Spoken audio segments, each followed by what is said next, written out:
Ay, lamig ng panahon. Sarap magkape ngayon.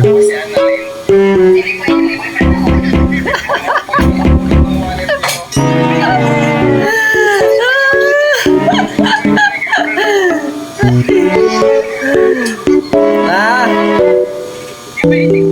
kape.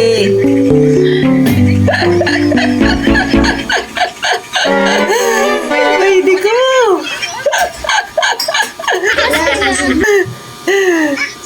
Ma, yung kape ko. Tatawa naman dyan. Oh, ito na.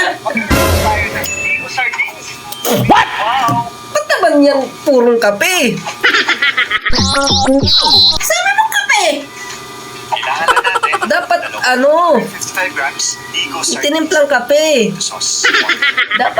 Dapat ang ginawa mo, yung kape na yan, inilagay mo dun sa tubig mainit, dun sa may tasa, nilagyan mo ng asukal at saka hinalo mo, hindi yung purong kape.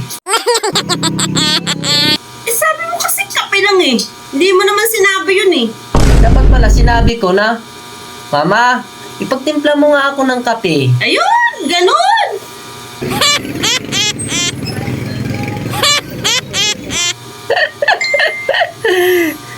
Dapat pala, no? Yun ang sinabi ko. May point siya.